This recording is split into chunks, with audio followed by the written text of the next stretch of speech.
Slow down, lad. You're gonna get the chopper on you, lad. Get the tunes on, someone get... In nomine Patris et Filii et Spiritus Sancti.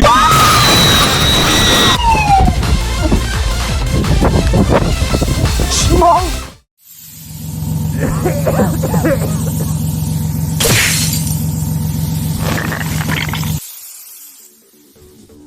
Dirt Rally 2.0.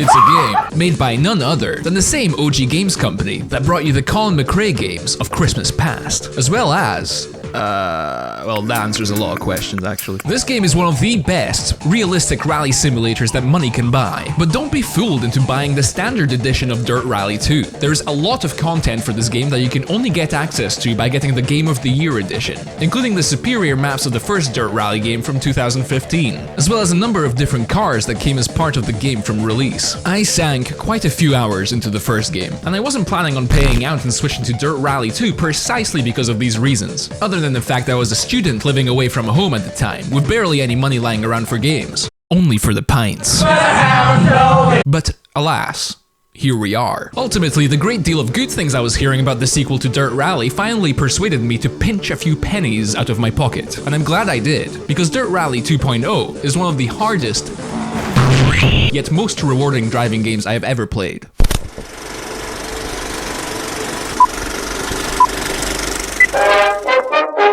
Rally is an interesting sport. It first emerged unofficially in the beautiful projects of Birmingham, England. From the vast amount of research I conducted on this mythical city, I have come to the conclusion that Birmingham is a shithole. Rally was the first sport to require its participants to rob a corner shop at knife point. Hello, Westman. Simultaneously making this the first and only discipline to involve crime. The next stage consists of kindly and swiftly getting the fuck out of there, through numerous miles of unpaved and hazardous country roads, of course. Although originally, this sport was performed on foot, technology eventually caught on, and thus, we have modern rally. But let's pause for a minute. If you're a watcher of this channel, which oh my god, you may have noticed a certain theme with the games I've made videos on so far. So you might be saying to yourself, Hub, I don't give a fuck about racing games. Why are you showing this to me? When I met you in the summer. Well, the answer is very simple, my friend. Rally is a sport for fucking insane people. Sammy, you have to listen to my call, Sammy, please. I beg you. Chances are, if you are watching this video, then you yourself are a gamer.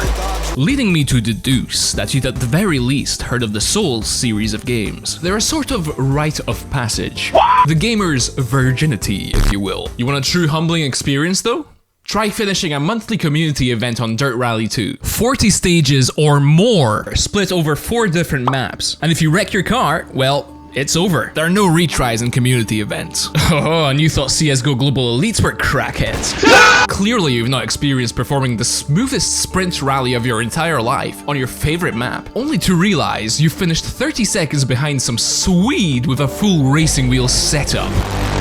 If there's one thing that Dirt Rally has taught me is to be more humble with the games I play. You will never find Trucker Steve in first place in any of these community events. And that's okay. If you screw up on one stage, then do your best to do better in the next. If you just give up, well, then you'll just go straight to the bottom. If you like challenging games that make you wanna fuck it, but you've never been all that interested in your standard track day Gran Turismo style racing simulations, I still urge you to at the very least try the first Dirt Rally game from 2015. For one, it's cheaper, and has all the best maps like Germany and Finland. 2.0 is ultimately the better game for a number of different reasons, but if you're not entirely sure if you're going to enjoy this genre, then the first game is great for the price. But before I talk about the differences between the two games and show what makes Dirt Rally 2 such a fine experience, I shall quickly explain how the sport works for those of you who may have never heard of it before. Basically, you have a car with wheels. Optional VTEC, of course. Your job is to get from point A to point B, along a road of varying quality. There is no GPS or minimap, and the tracks are far too long to reliably memorize, ranging anywhere from 3 miles up to 10 miles. What you do have instead is a co-driver. His job is to warn you of upcoming turns. Medium left, medium left!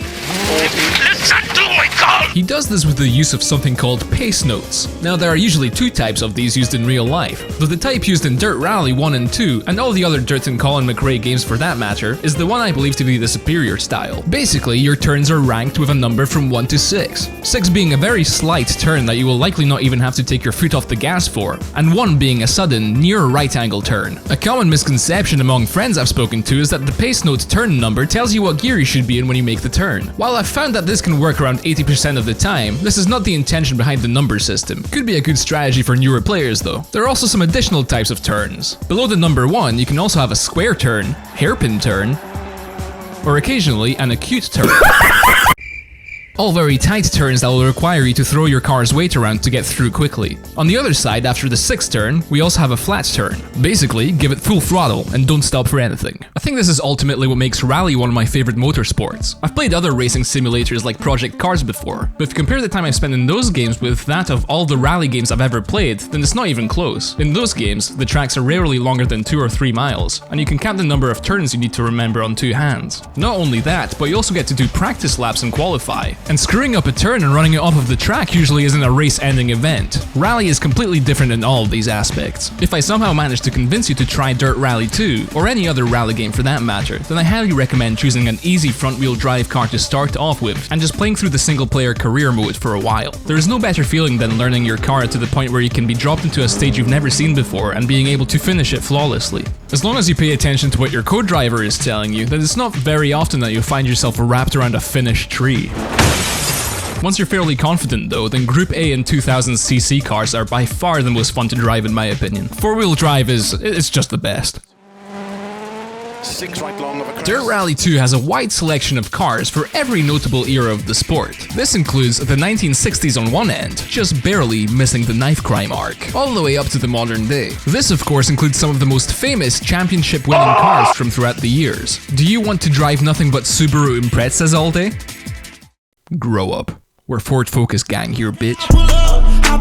Every car in the game has an obscene amount of detail worked into it, from the damage models and how easily certain parts break compared to the others, to all of the little handling quirks and features each of them have due to weight distribution and other random factors, as well as more simple things like the drivetrain types each category of car has. If you want the main differences between Dirt Rally 1 and 2, it's all in the little details. How each individual car reacts to external forces, how difficult it can be to even just keep your car in the middle of the road. I mean, even something as simple as your car's tires falling into and being guided by the tire tracks of other contestants on gravel stages. This is the sort of shit you used to only dream of having in your rally games.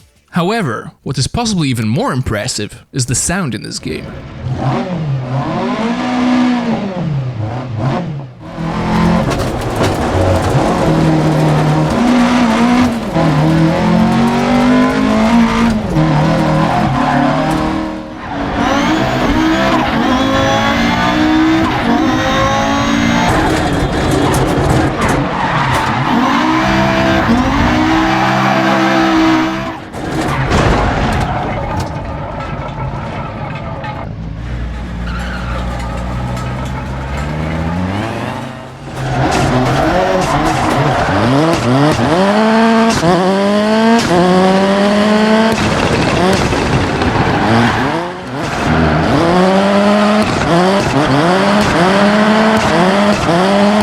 Every engine sounds different. Some even make the interior of the car rattle at certain RPMs. You can tell what surface you're driving on just by the sound of the tires. Backblast from your post-VTEC era cars. It's one of those games that really deserves the best sound system you can get your hands on. It's no wonder this game's over 100 gigabytes to install. Which does lead me into the negatives of Dirt Rally 2, of which thankfully there are only a few. This game has a lot of very useful free play modes, including a free roam mode where I recorded my little audio examples. Nice! What's not so great is that there is no way to switch what car you want to drive without first returning to the main menu, picking free roam again, selecting your new car, and then waiting to load back into the map. There are simply way too many steps here. In an ideal world, I should be able to just return to the service area, and there should be an option here to swap cars. This I can possibly see as some sort of engine limitation. Maybe the game handles physics in such a way that it requires a full reload to properly load in the drive model of another car. But I mean, even if that is the case, you could still let me switch cars here in the service area and then pop up with some sort of prompt saying that the map needs to reload. There's no way out of this one, Codemasters. There's other little things that make no sense in other other places. I wanted to see which event I reached in this monthly challenge. I remembered I already finished 1 or 2 and wanted to see how many I had left. There's no way to do that from the main menu or from the service area. The only time I've been able to tell which event I was currently partaking in was at the end of an event. Like, bro, I have to finish the event to know which event I'm doing.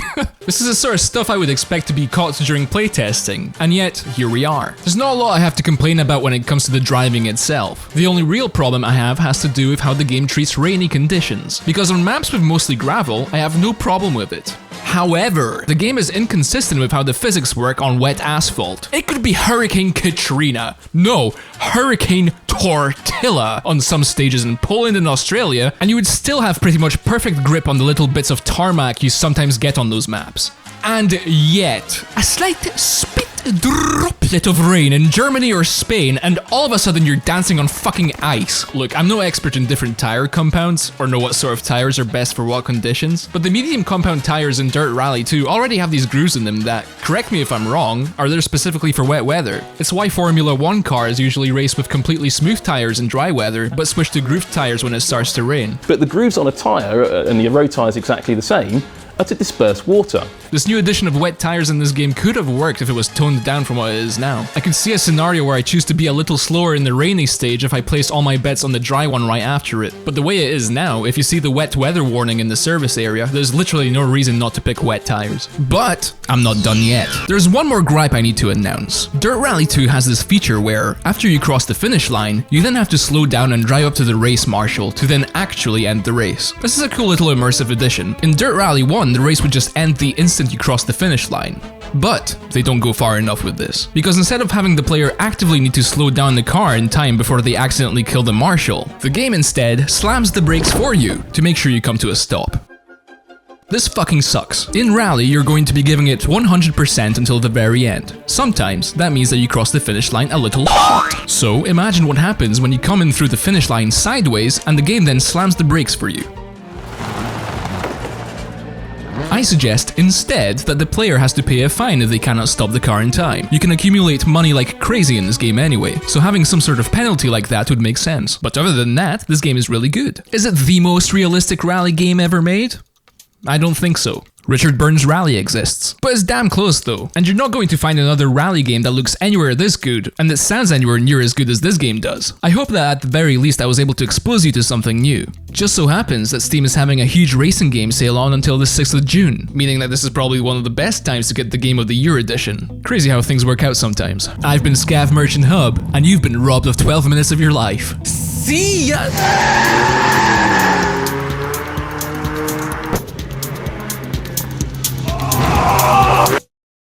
I want you to subscribe to me Scav Merchant Hub on YouTube. Thank you, cringe. Bye.